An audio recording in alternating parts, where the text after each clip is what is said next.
민주당 김부겸 선생님께서 네, 월요일에 이제 출마 선언을 할 것 같습니다. 근데 이게 지지율이 이제 붙어줘야 되거든요. 우리 시대 살아있는 위인입니다. 김부겸 정말 막 얘기만 해도 막 가슴이 이어질 것 같아요. 예, 이어집니까? 예. 민심을 좀 한번 중요해요. 떨려 중요하다. 이거는 대한민국 정치 혁신이다. 진짜 중요해. 그렇죠. 김부겸 전 총리가 대구에서 딱 한 번 당선됐고 네. 대구 시장도 떨어지고 의원들 여러 번 떨어졌잖아요. 사실 이분을 대구로 계속 밀어내는 게 사실 당에서는 미안하지. 굉장히 어렵고 미안한 일이거든요. 일이죠. 네. 그래서 김부겸 전 총리가 그 전까지는 계속 고사를 했는데 지금 고민 단계로 들어왔던 거는 역시 당청 지지율이 많이 높아지고 또 대구 경북에서도 대통령 긍정평가 높고 민주당 지지율이 국민의힘하고 비슷하게 나오는 걸 보시고 아이 김부겸 선생님이 그래서 그런 게 아니라 대구 한번 살려보겠다는 그 일념하에 나오시는 겁니다. 뭘 재면서 나오는 사람처럼 그렇게 얘기하세요. 마세요. B가 아니고 A였구나.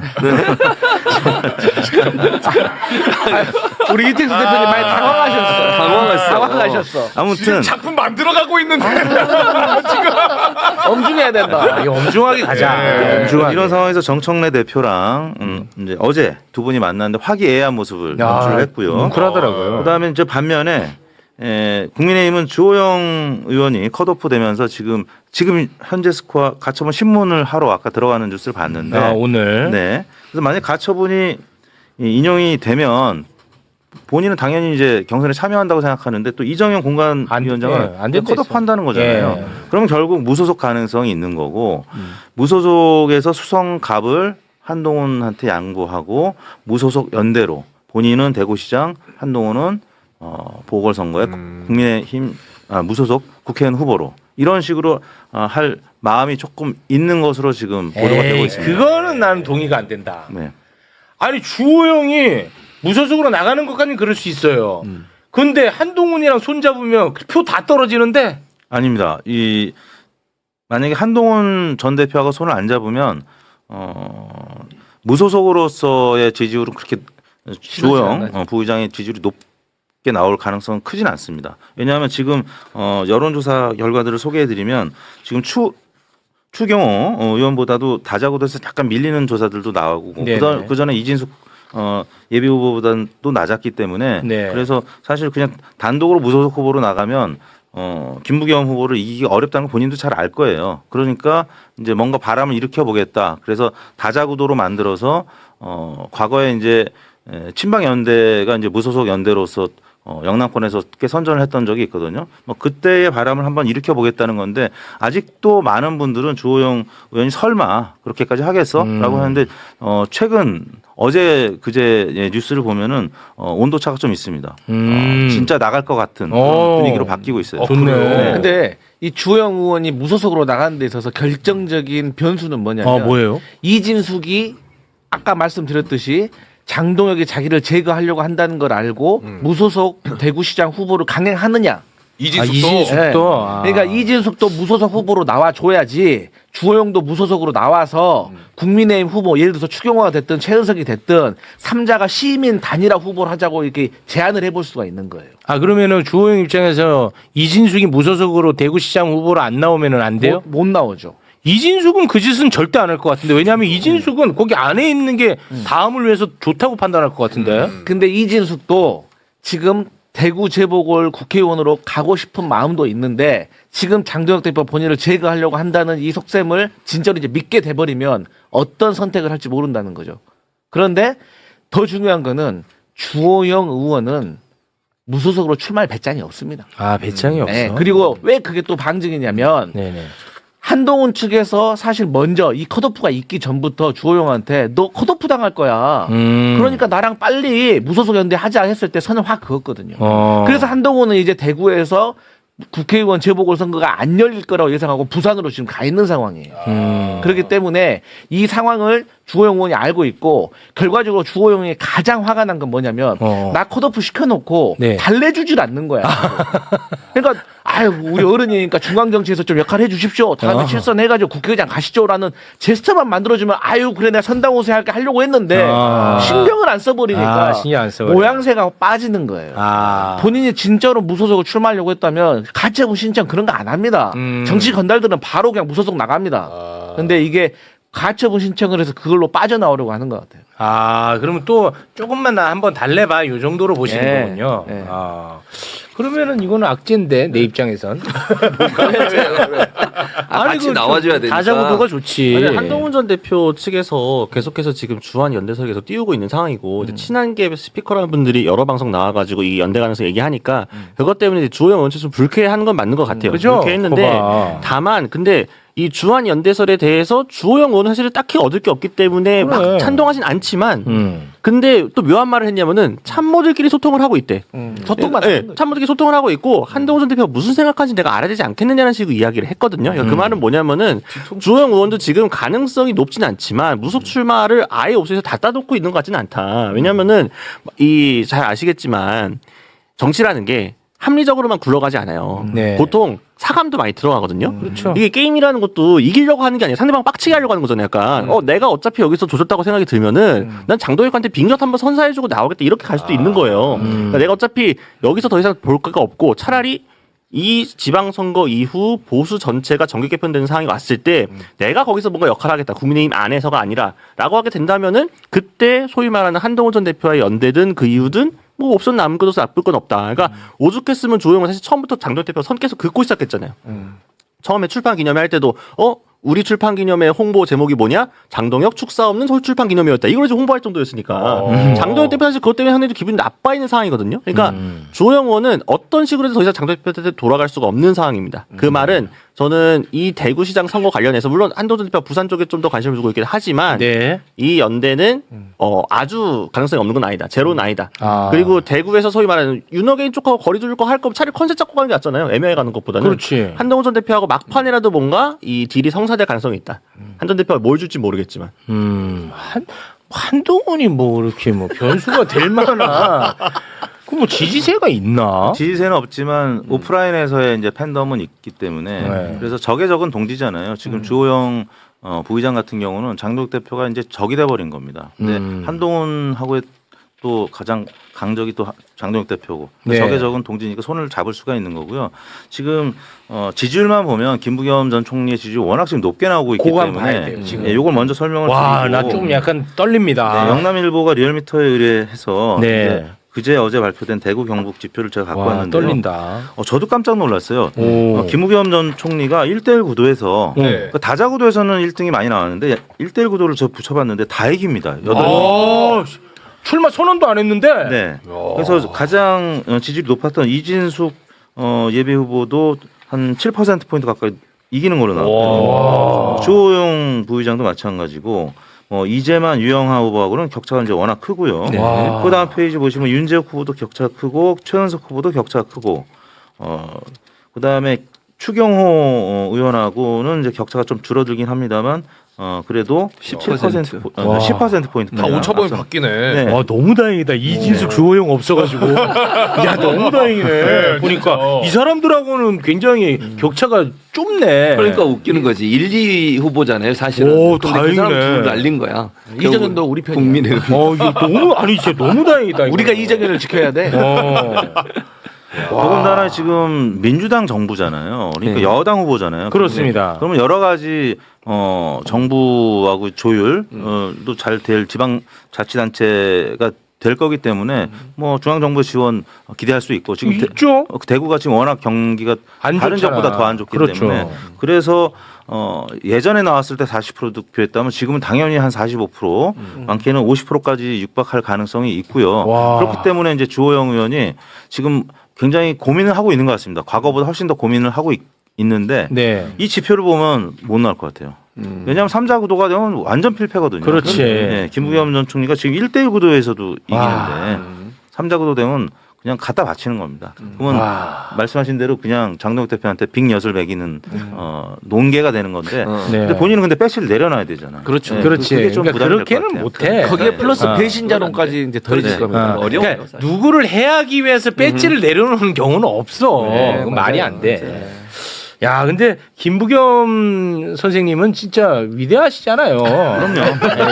아니 이력도 화려하고 이력 화려하고 인품 좋고 맞잖아요. 네. 뭐해?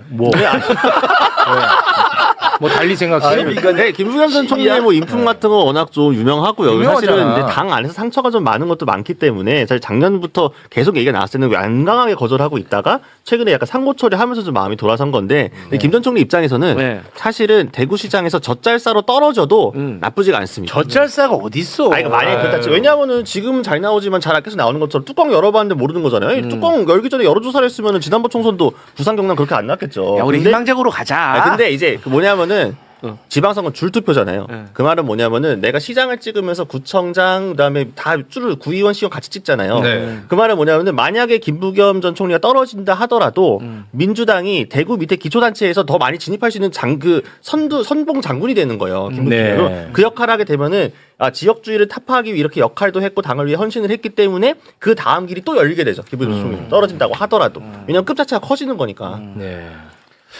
근데 우리가 이제 지금 우리 대표님 더 잘 아시겠지만 이 정도 차이 갖고도 저는 부족하다고 생각해요. 그건 맞아요. 두 자리 이상으로 벌려야 되고 다행히 우리 이정현 장군님께서 1위 1위를 싹 다 칼로 냈으니까 앞으로 조금 더 약체 후보가 와가지고 우리가 조금 더 버리고 이때 이제 정부 여당에서 확실하게 대구를 발전시킬 수 있는 나는 그거 나올 것 같아요. 핵심 공약으로 정말 딱 보여줘야 됩니다. 나올 것 같아. 그 간격을 채워줘야 됩니다. 맞습니다. 네. 너무 당연한 얘기고 반드시 그렇게 해야 돼. 그리고 두 번째로 이제 대구 시민들이 그동안 왜 국민의힘만 찍어줘도 발전이 안 되는데 계속해서 국민의힘을 지지했느냐라는 좀 속내를 보니까 그래도 우리가 대한민국에서 가장 지도자를 많이 배출한 동네 아니냐 이게 있기 때문에 여기서 김부겸을 대구시장으로 만들어주면 김부겸 대통령도 될 수 있다.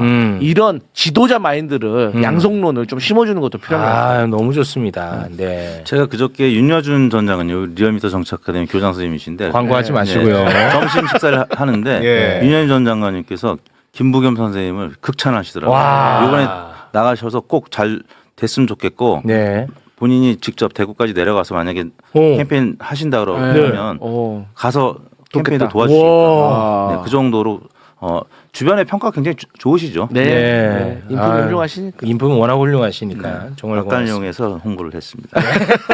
자연스럽게. 자, 저 시간이 좀 많이 흘러가지고요. 정리를 좀 해야 될 것 같은데 오늘 꼭 하고 싶은 해야 되는데 못 하고 있습니다. 제가 경북도 소개를 해드리고 경북까지 한번 가볼까요? 네. 사실 경북은 대구 때문에 약간 지금 우리가 관심의 대상 바뀐데 왜냐하면 경북은 또 더 힘든 지역이니까. 그렇지. 근데 보세요. 제가 13페이지 화면을 보시면은 다자구도에서 오준기 후보가 이철우, 김재원 후보보다 열세인 건 맞아요. 그런데 7회 동시지방선거에서 오준기 후보가 당시에 34%를 경북에서 득표했어요. 민주당임에도 불구하고.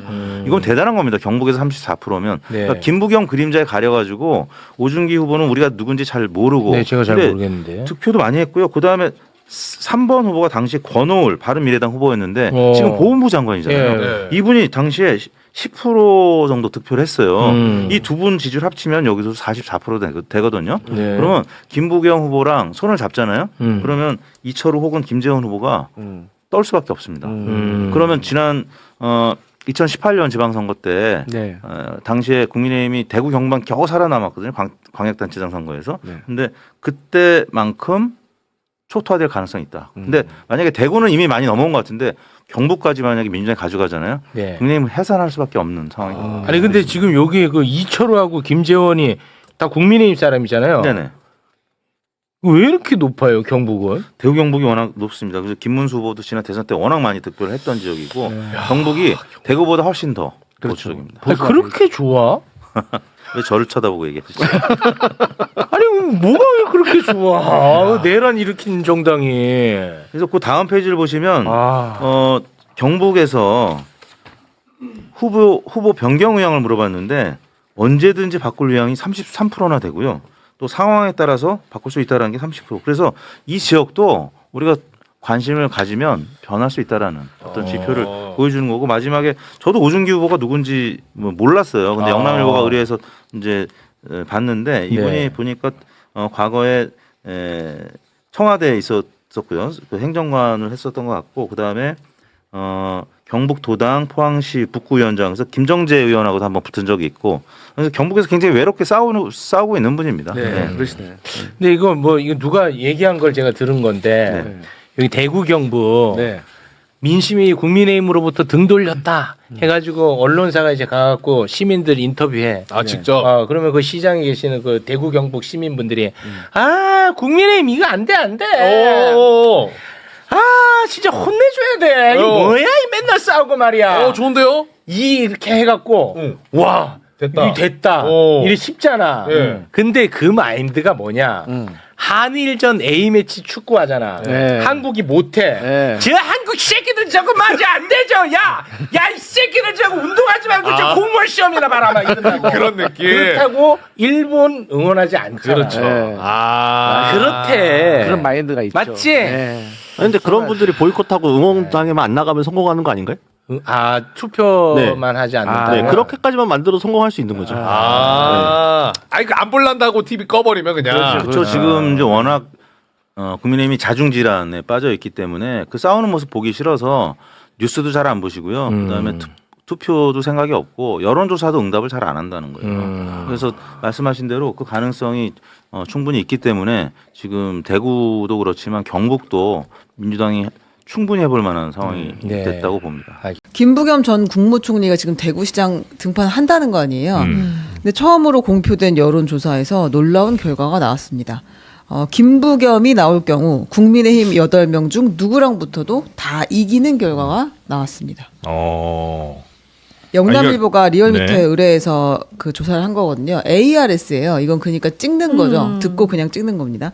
근데 이제 대구에 거주하는 18세 이상 812명 대상으로 했는데 가장 그나마 이제 붙어볼 만한 상대다 하면 이진숙 후보가 지금 후보가 아니죠. 컷오프 된 이진숙 전 방통위원장이 40.4가 나왔어요. 김부겸 곧 후보는 47% 나왔고 국민의힘 저 사람들 가운데 가장 높은 게 이진숙 네, 씨예요. 그 다음이 주호영, 그 다음 추경호 이런 정도입니다. 네. 네, 와 차이가 뒤로 갈수록 많이 나네요. 김부겸 전 총리가 이렇게 많이 나왔던 것 같고, 자 그런 충격적인 사실 대구에서는 굉장히 충격적인 여론조사 결과였던 것 같고요. 그래서 지금 당 대표에 대한 비토 내지는 불만들이 굉장히 많이 터져 나오고 있죠. 네, 제발 장동혁 풀이하자라는 것이 이제 국민의힘 후보들과 의원들의 요구인 것 같습니다. 오지 마라 장동혁이거든요, 지금. 공천 파동이 너무 심해지니까 그냥 하얀 옷을 입는 것에 더해서 그냥 우리가 알아서 할 테니까 오지 마십시오라고 하고 있습니다. 이거 배현진 의원이 이야기했는데요. 한번 들어보겠습니다. 지금 수도권에는 예수님이 나오셔도 안 될 판이에요. 서울의 모든 지역에는 장동혁 대표가 오지 못할 거예요. 그리고 저 또한 오지 않았으면 하는 바람이 있고요. 와서 도움이 되는 선거 지역이 단 한 군데도 없습니다. 네.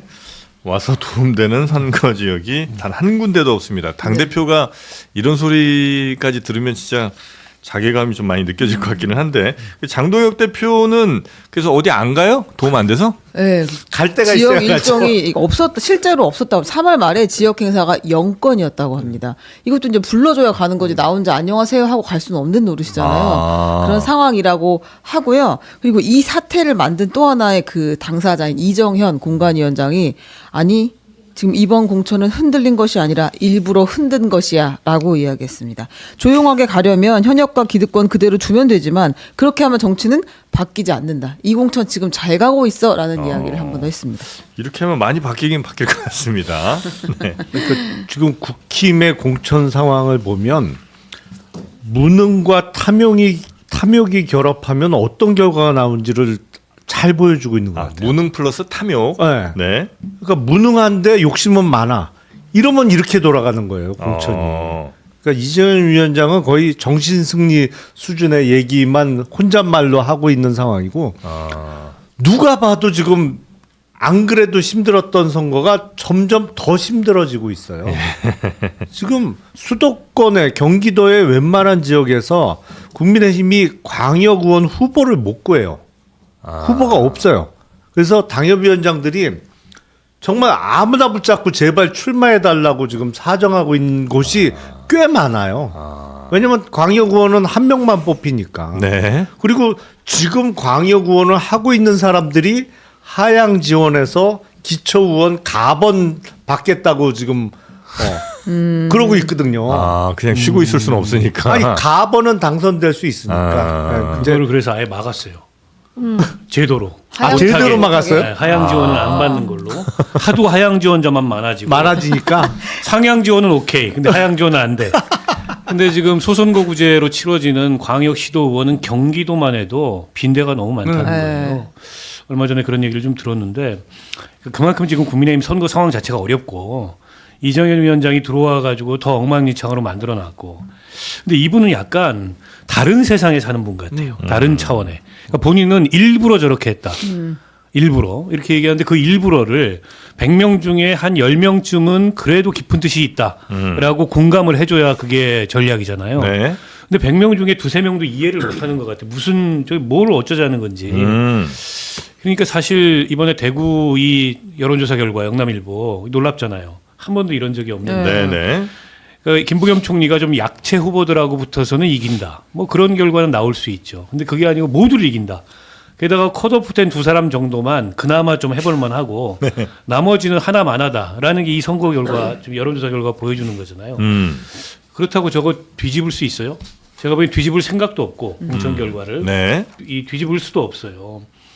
그러면 이제 어떻게 할 거냐? 물론 이제 실제 투표 들어가면 또 이 수치는 그럴 또 수 있어요. 좀 좁혀질 거예요. 네, 그렇겠죠. 그러나 이미 저건 상당한 이상규리를 보여주는 거거든요. 네. 때문에 저는 이번에 어제 김종인 비대위원장이 어디 방송에 나와서 얘기하시더만요. 네. 16개인데 광역단체가 15대 1이다. 일은 어디예요? 경북 하나. 경북. 네. 경북. 그러니까 그렇게 선거 경험 많은 분도 네. 그렇게 얘기할 만큼 국민의힘의 선거 상황이 거의 절망적인 상황인 거죠. 15대 1. 네, 알겠습니다. 하여튼 지금 그래도 한때 몸 담았던 네. 예, 애정이 있어요. 예. 있으시잖아요. 빨리 네. 조언해 주세요. 애증이 있으신 거 아니에요? 아니요. 저는 뭐 그래요? 그 국민의 힘이기 때문에 애정이 있는 게 아니라 우리나라의 보수 보수. 정당이 살아 있어야 네. 된다라고 생각하고 있는데요.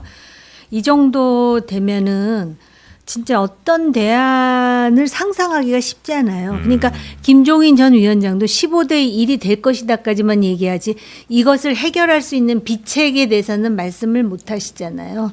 지금 그런 상황인데 일단 저는 오히려 선거 후가 더 중요할 것 같아요. 그렇게 되었음에도 불구하고 좀비처럼 이 사람들이 살아남으면 안 되는 거거든요. 요새도 좀비 영화가 그렇게 유행이더라고요. 그래서 사실은 그 정신승님 말씀을 하실 때 어떤 장면이 떠올랐느냐면 이것도 좀 뜬금없는 장면이긴 한데 박원석 의원님이 혹시 기억나실라나? 2012년에 그러니까 의정활동하기 직전일 거예요. 그 FTA를 이제 국회에서 통과시켜야 되는데 반대를 하겠다고 민노당의 모 의원이 체류탄을 가방에다가 들고 들어온 거예요. 김선동 전. 저는 이름은 안 김선동. 밝혔어요. 들어왔는데 세상이 다 아는 얘기인데. 체류탄을 이제 투사를 해야 되잖아. 그래서 저벅저벅 이제 의장석으로 가더라고요. 그러더니 체류탄을 상대를 향해서 하든지 해야 되는데 자기 머리에다가 뒤집어 써가지고 아주 본인이 너무너무 고통스러워하는 네. 그 장면이 왜 떠올랐느냐. 전기 충격기를 자기 이마에다 지금 들이댄 것 같은 그런 상황을 만들었다라는 거지. 이정현 공관위원장이. 전기 충격기로 뭘 한다 그랬었잖아요. 네. 아무튼 그래서 지금 오히려 네. 이런 상황이 되면은 제가 볼 때는 이 후에 네. 선거 이후도 걱정이다. 아니야 이후를 걱정해야지 지금은 이거는 뭐 어차피 이제 끝난 거의 선거다 보시는군요. 네. 지금 보면 그래요. 볼 네, 게 네, 없는 것 같아요. 그런데다가 민주당에서 지금 이제 ABC 나오면서 균열이 보이기는 하는데 오히려 그거는 국민의힘의 이런 상황에 대한 반작용으로 그러니까 그만큼 자신 있다라는 그래서 이 정도 싸워도 된다라고 생각을 국힘이 하는 워낙 지금 상황이 그런 이 상황인 모양이니. 것 같거든요. 네, 알겠습니다. 그래서 저는 그 후에 그러면은 어떤 상황이 조성돼야 되느냐를 우리가 고민하는 게 더 나을 것 같다라는 네. 이정현 공관위원장은 전기 충격기가 아니고 제가 그때도 말씀드렸습니다만 이정현 위원장으로 인해서 국민의힘이 전기 감전사를 당하게 생긴 거죠. 이정현 위원장이 아니면 좀 나았을까요? 요거보다는 조금 나을 수 있겠죠. 아, 그런가요? 왜냐하면 제가 앞서 말씀드린 대로 이거는 무능 플러스 탐욕의 결과란 말이에요. 그러니까 덜 무능하든지 덜 욕심을 부려도 이거보단 낫죠. 지금 근데 완전 무능한데 최악이구나. 욕심은 많아. 네. 그러다 보니까 도대체 뭐야 이해할 수 없는 상황을 만들어 놓고 있는 건데 네. 나름대로 그래도 계획은 있더라고요. 무슨 계획이요? 계획은 있어요. 그러니까 후보들의 나이를 어떻게든 낮추고 줄이고 경제하고 엮어. 네. 그래서 경제인 출신으로 후보를 내면서 연령대를 낮춘다. 이게 이제 작전 같아요. 조금 혁신하는 것 같은 모습을 보여주는. 네. 근데 아무도 그렇게 받아들이지를 않아. 기본적으로 그래서 서울시장도 추가 공천에 박수민 의원 집어넣은 거고 충북의 김수민 전 의원 때문에 지금 난리가 난 거고 뭐 대구의 최운석 의원 얘기도 나오는 건데 누군지 잘 모르는 분들이 문제가 자기 선거구에서 네. 인지도 3%가 안 나올 것 같은 사람만 다 찍어서 만들겠다고 지금 그러고 있으니 그러니까 네. 무능 플러스 탐욕이죠. 네. 큰 착각인 게 총선 공천이면 그런 식의 뭐 세대 교체 내지는 이제 경제를 아는 전문가 이런 게 하나의 컨셉트가 될 수 있어요. 총선에서는. 네네. 근데 지방선거는 총선과는 완전히 다른 선거. 성격이 다르군요. 완전히 다른 선거고 해당 지역의 유권자 심리가 굉장히 중요하고 네. 해당 지역의 선거 정세가 굉장히 중요해요. 근데 대구에서 무슨 경제를 아는 세대교체 이런 거 하나도 안 먹히는 얘기고 마찬가지입니다. 다른 지역에서도. 그러니까 저분이 뭔가 큰 착각을 하고 있어요. 근데 장동혁 대표는 그럼 왜 가만히 있냐. 저렇게 하는데. 그러니까 저는 장동혁 대표는 본인 머릿속에 이번 지방선거 공천에 관한 어떤 컨셉 같은 게 없었던 것 같아요. 다만 어떤 목적은 뚜렷하게 있었던 거지. 이를테면 계속 전륜하라고 쓴소리하는 주호영 같은 사람은 안 돼. 그다음에 본인한테 장래의 경쟁자가 될 수 있고 협조적이기도 하는 오세훈도 안 돼. 뭐 박형준도 안 돼.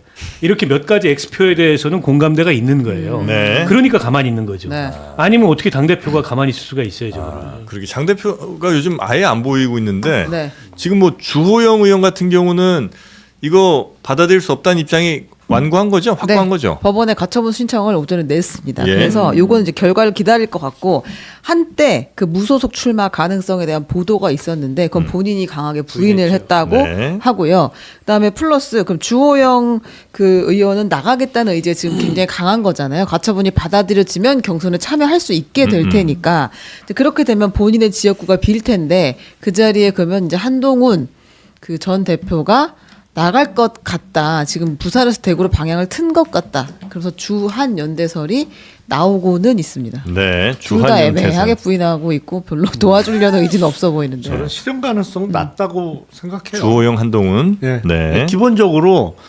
무소속 출마의 가능성이 매우 낮고 그래서 결국에 그렇게 되면 가처분이 인용되더라도 국민의힘 경선에 참여하는 거잖아요. 네. 그럼 만에 하나 거기 경선에서 승리해서 국민의힘 후보로 대구시장 출마하면서 무소속 국회의원 후보하고 연대한다? 그럼 있을 수가 없죠. 기본적으로 그건 안 돼요. 그 선거법 때문에도 안 돼. 그거는. 네. 그리고 주호영 의원은 정말로 무소속으로 출마할 의지가 있다면 가처분 신청 안 해야죠. 그렇죠. 네. 안 하는 게 맞죠. 그게 결과 나오려면 적어도 1, 2주일 이상은 걸리는데 그때까지는 당적을 유지하다가 가처분 인용되면 경선 참여고 가처분 기각되면 동력이 꺾이는데 그때 가서 무소속 출마한다?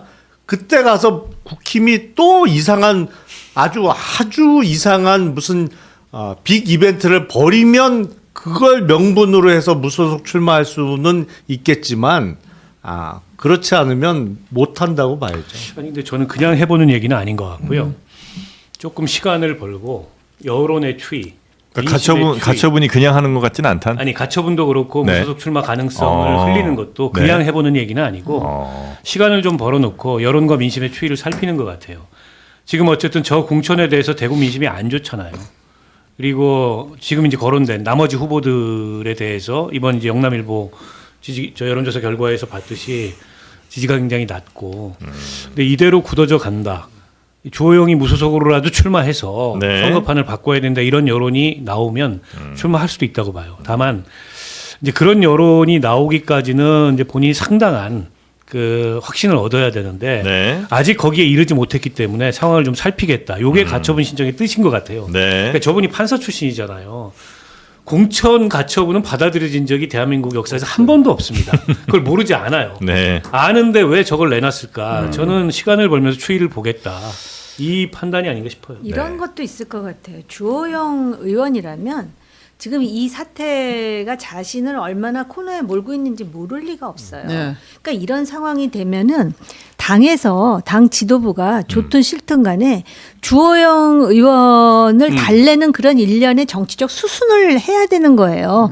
당대표가 만나가지고 뭐 나름대로 그 소위 유감의 표명을 어떤 식으로든 한다든지 지금 이렇게 명예를 지켜주면서 출구를 찾도록 당권파들이 해야 되는데 지금 아무것도 안 하고 있으니까 솔직히 주호영 의원이 나가고 싶은 생각은 없지만 안 나갈 수가 없는 상황으로 떠밀릴 수도 있는 거예요. 그러다 보니까 할당이라도 얘기해야 한다. 가처분 신청을 하면서 뭐라 그러냐면 여론의 추이를 일단 본다 그랬는데 제가 볼 때 지금 그 대구의 의원들이 김부겸 전 총리하고 이렇게 여론조사를 해서 이 정도의 그 지지를 얻는다라는 거는 이미 대구 시민들은 기존의 정치인들에 대한 피로감이 있다라는 거예요. 그리고 네. 표차라는 것도 사실은 뭐 거의 도토리 키재기입니다.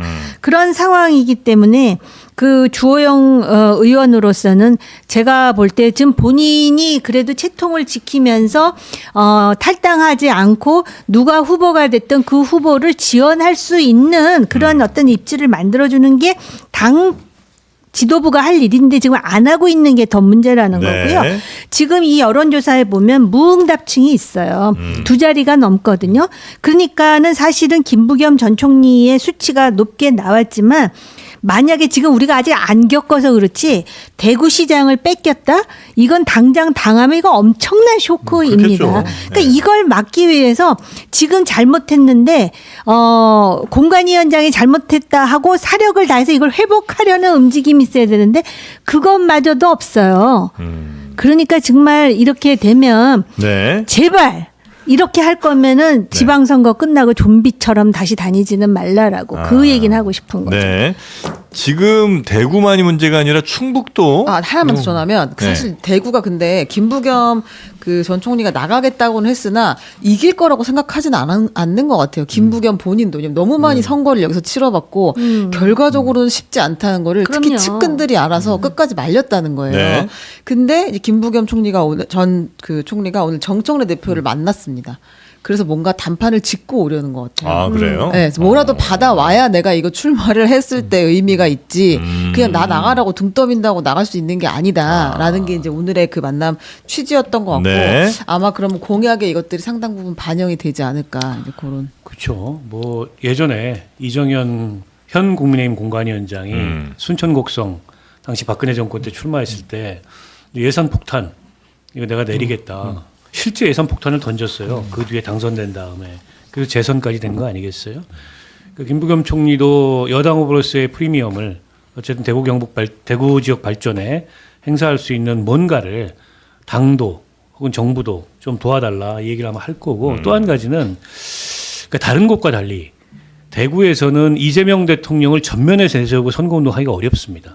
지역적 특수성상. 그래요. 그럼요. 그건 오히려 역효과가 나요. 요즘 막판 분위기 가면. 좋은데도 불구하고. 아이, 대구는 그래요? 다릅니다. 때문에 네. 다른 지역과 내가 선거 전략이 다를 수 있다는 것을 당이 양해해달라. 두 가지 얘기를 저는 할 거라고 보고 이를테면 민주당이나 이재명 정부의 좀 아쉬운 점 이런 걸 얘기할 수도 있어요. 혹은 선거 TV 토론 과정에 쟁점이 되거나 그럴 경우에 좀 다른 스탠스를 취할 수도 있고 그 이제 지역적 특성을 감안해서 전략적인 어떤 여지를 나한테 달라 이런 걸 거라고 보고 네. 출마는 결정이 됐다고 저는 알고 있어요. 다만 이제 마지막 당과의 그런 등등의 협력을 정리하기 위해서 오늘 만나는 거고 2014년도에 40% 얻은 적이 있거든요. 네. 당시에는 뭐 그 굉장히 어려운 상황에서 출마를 해가지고 40%를 얻었어요. 그러니까 이제 40 정도는 나오는 후보인 거죠. 그 당시에도 그랬으니까. 나머지 10%를 어떻게 메꿀 거냐. 근데 확실한 건 아까 말씀하셨듯이 막판 가면 어떻게 될지 몰라요. 결집을 하거든요, 보수는. 그리고 수십 년 보수 정당을 찍었던 관성이 네네. 작용을 하기 때문에 쉽지 않은 선거인 건 맞는데 이번만큼의 기회도 없었고 앞으로도 없을 거예요. 그래서 저는 뭐 출마하고 네. 뭔가 어쨌든 승부를 보려고 그랬거든요.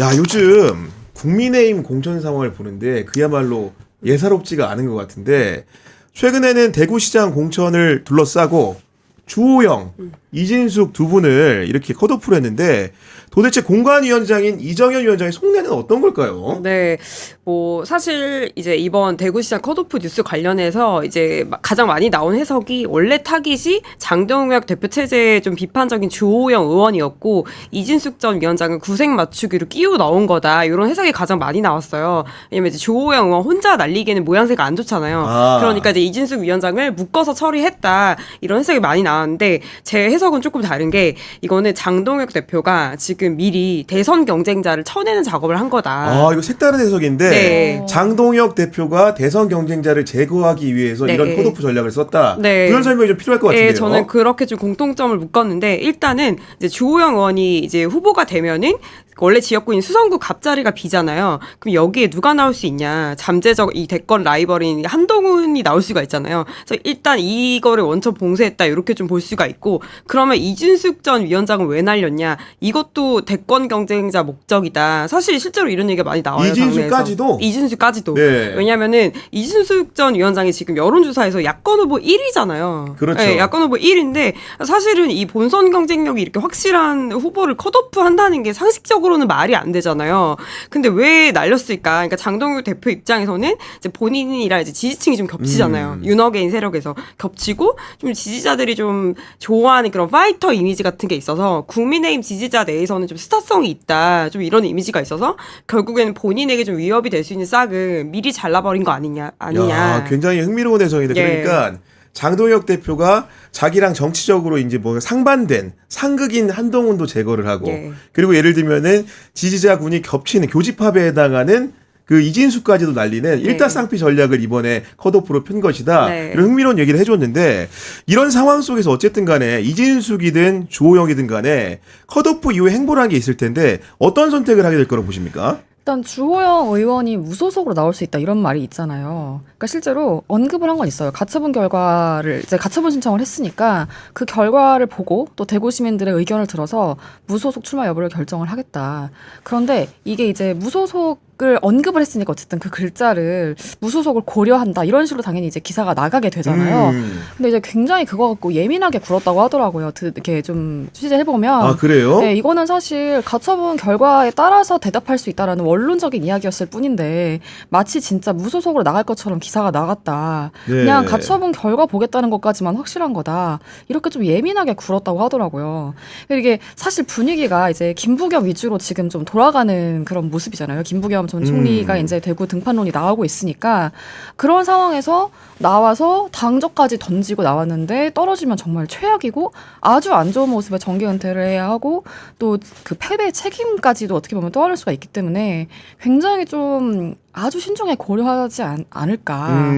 그리고 또 지역 정치에서도 주호영은 나오면 안 된다. 주호영은 나오면 안 된다. 나오면 안 된다. 왜냐하면 지방선거 끝나면 분명히 이제 그 국민의힘이 아주 안 좋은 그 성적표를 받아들게 될 거고 그렇게 되면 뭐 당이 이제 뭐 다시 재편되고 뭐 전열을 재정비하는 과정에서 누구라도 이제 구심점이 되어서 이재명 정부에 맞서야 하는데 이거를 주호영이 해줘야 되지 않겠느냐라는 거예요. 그래서 그런 지역 정가의 좀 목소리도 있다고 하고 그리고 이제 이진숙 전 방통위원장 같은 경우에는 근데 어쨌든 뭐 현역 의원 중에 누가 나가게 되면 그 자리를 좀 노릴 가능성 좀 있지 않을까. 빈자리로 간다? 그렇죠. 뭐 추경호 의원 자리도 있을 거고 뭐 실제로 이제 그 가능성에 대해서 당에서 요청하면 생각을 해보겠다라고 말을 했더라고요.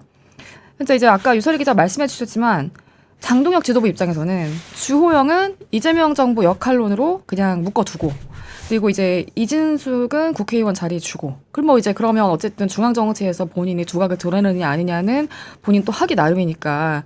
그러면서 이제 한동훈도 혹시 대구에 자리가 나올 수도 있는데 그러면 보궐선거를 생각할 수가 있잖아요. 근데 이제 그 가능성도 좀 차단이 되는 것 같고 뭐 이런 여러 가지 지금 좀 계산들이 오가고 있는 거 아닌가 싶습니다. 아니 주호영 그 의원의 탈당 여부, 무소속 출마 여부를 두고 갑론을박이 많은데 일단은 본인이 법률적인 선택을 한 거 아닙니까? 네. 기본적으로 주호영 의원은 베이스 자체가 법조인 출신, 그것도 판사 출신인데 그 사람이 본인의 컷오프에 대해서 법원을 상대로 가처분을 냈다라는 것은 기본적으로 신문 결과에 귀속이 된다는 얘기일 수도 있고 만약에 가처분을 인용을 하게 되면은 그 정당을 상대로 뭔가 다시 한번 인정투쟁을 하게 되는 상황, 공천을 요구하는 상황이 될 것이고 기각이 된다면 사실은 굉장히 명분 자체가 흔들릴 수 있는 상황이기 때문에 전 개인적으로 봤을 때는 가처분 신청을 했다라는 것은 정당을 떠날 의사가 당장은 크게 없다.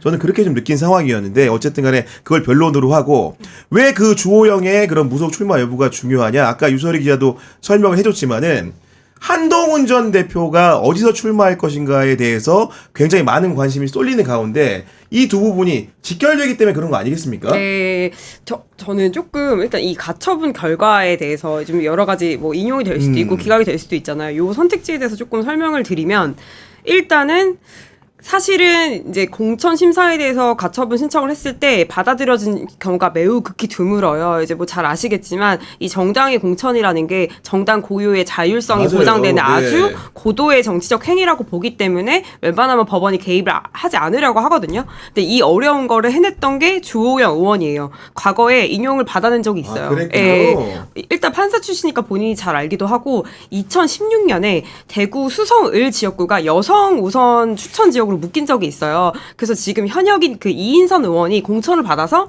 본인이 컷오프가 되니까 가처분 신청을 냈는데 이게 인용이 됐어요. 그러니까 어떻게 인용이 되냐 지금 찾아보니까 일사부재의 원칙을 어겼다는 그 절차상 하자를 찾아낸 거예요.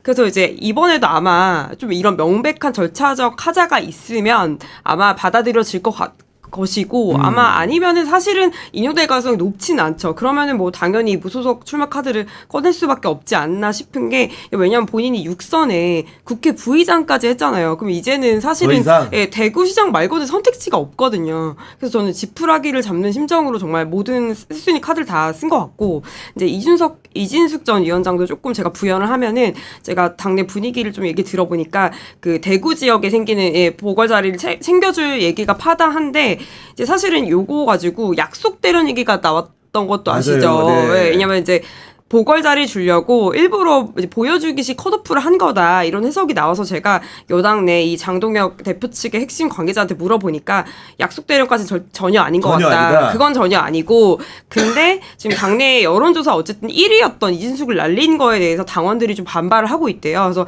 이런 이제 분위기 때문에 당원들을 좀 달래기 위해서 대구 보궐 자리 하나는 좀 챙겨줘야 되겠다 이런 분위기는 좀 있다고 합니다. 아니 맞물려서 다시 했던 얘기를 다시 한번 강조해서 여쭤보면은 그 만약에 주호영이 관측대로 여러 가지 법률적인 수단을 택했고 그 이후에 이제 무소속 출마를 하게 되면 그 지역구가 비게 되고 국민의힘도 공천을 하겠지만은 한동훈 그 전 대표가 실제로 그 수성갑이라는 지역구에 출마할 가능성은 좀 어느 정도 되는 겁니까? 저는 거의 99.9%. 99.9%가? 네, 제가 좀 친한계랑 좀 확인을 해보니까.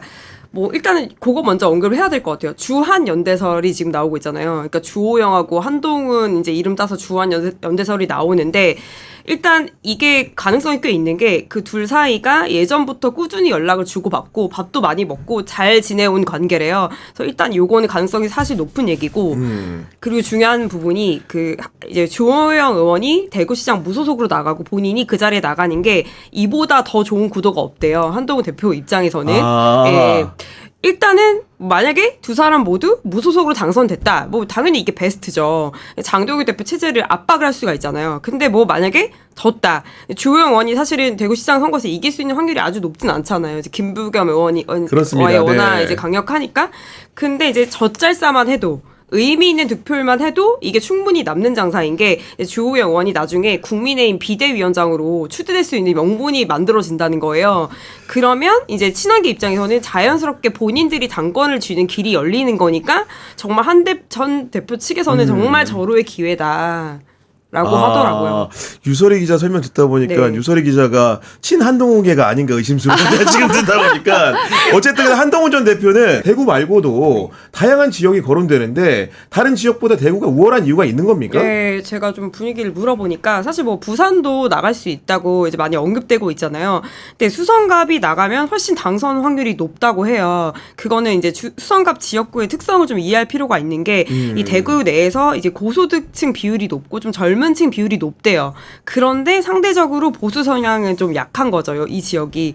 그래서 여기 과거에 김부겸 전 총리가 이제 민주당 후보로서 처음으로 대구에서 당선된 이 지역이 바로 수성갑이잖아요.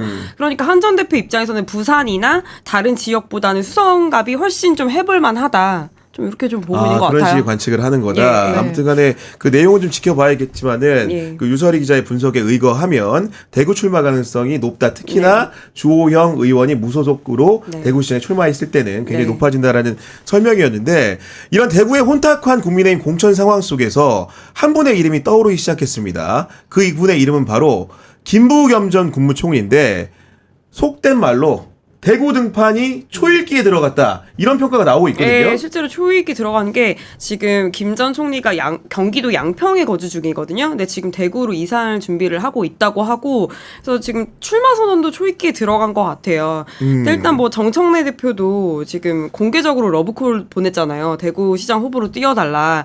그리고 또 이제 직접 만나서 선거 초를 하고 있고 또 뭐 김 전 총리도 좀 이렇게 긍정적으로 화답을 했는데 이제 이 부분이 좀 재밌는 것 같아요. 그러니까 나에게 결단만 촉구하지 말고 이 대구 발전을 위한 구체적인 비전과 의지를 보여달라. 근데 이게 무슨 말이냐면은 내가 이제 이 어려운 선거에서 이기려면 당에서 파격적인 그렇죠. 지원책을 좀 해줘야 되지 않겠냐. 이제 이런 걸 요구를 하는 거고.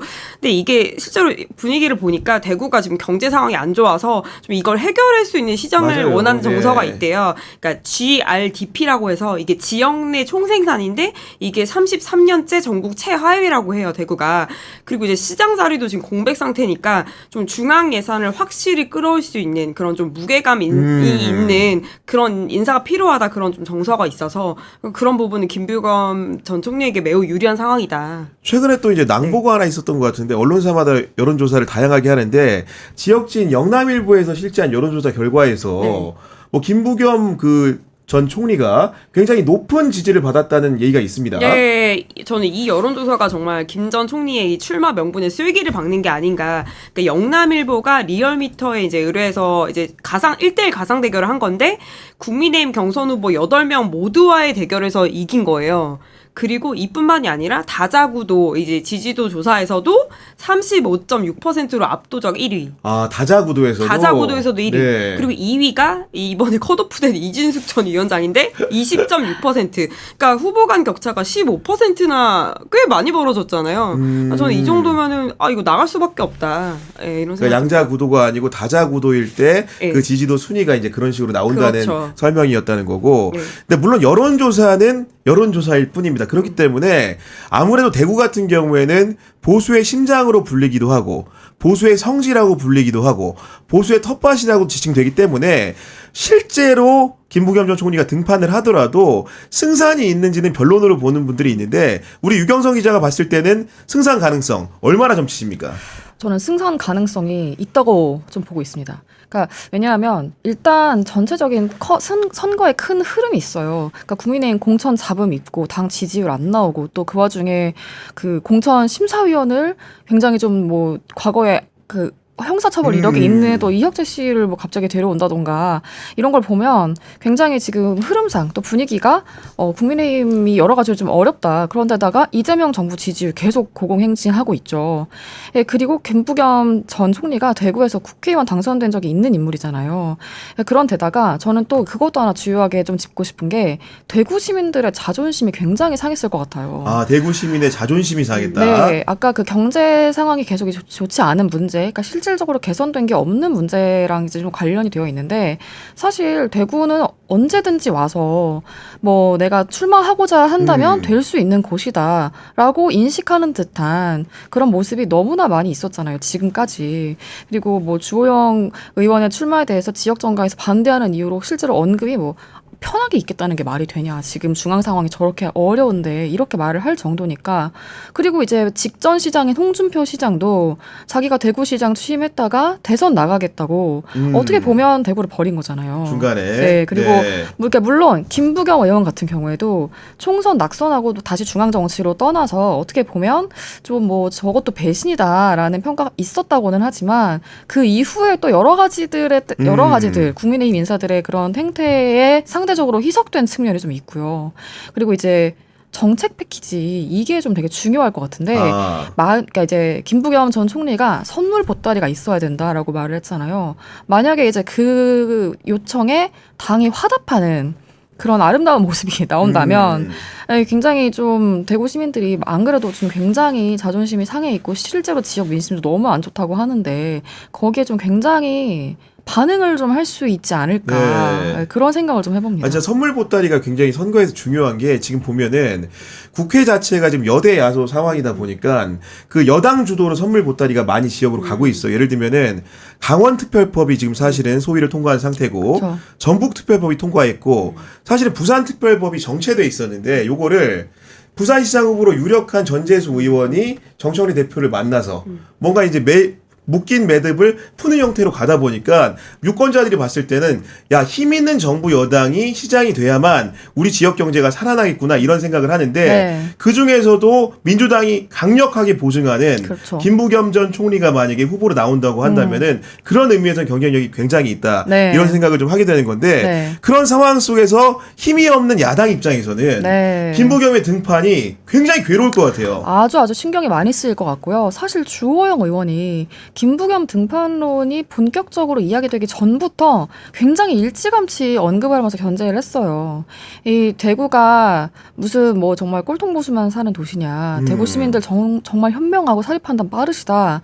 계엄은 계몽령이 아니다. 그러면서 김부겸 총리가 만약에 출마하기라도 한다면 정말 잘못하면 큰일 난다. 사전부터 예열을 하셨구나. 뭐 한 지난 1월 정도부터 이렇게 얘기를 했다고 하더라고요. 근데 1월에 얘기한 좀 이유가 또 있는 것 같아요.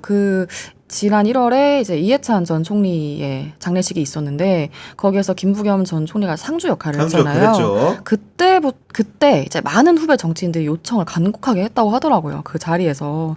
그러니까 아마도 좀 그런 이야기들도 있고 하니 좀 주호영 의원 입장에서는 일찌감치 좀 견제를 하면서 정신 차려야 된다라고 경종을 울린 것 같은데 사실 별로 효과가 없었고 그리고 또 이제 한 국민의힘 인사가 말하길 또 대구 지역 분들이 그 고관대작 출신을 그렇게 좋아한다고. 고관대작 출신을 좋아해. 또 국무총리 출신이시잖아요. 그렇죠. 행안부 장관도 했어. 심지어. 그러니까요. 그리고 또 지역 명문 경북고 출신이기도 하고. 그렇죠. 그런 게 또 이제 되게 사람을 좋아하는 그런 코드에 맞는다는 거예요. 그래서 그런 것들을 좀 종합적으로 보면 국민의힘에서는 굉장히 많이 신경이 쓰일 것 같고 그래서 옛날에는 뭐 공천에 반발을 해서 내가 결과에 승복하지 못해서 나 무소속으로 나올 거야 라고 해서 표가 갈라져도 민주당이 못 이겼는데 이번에는 만약에 그런다면 진짜 이건 못 이긴다. 좀 이렇게 보고 있다고 하네요.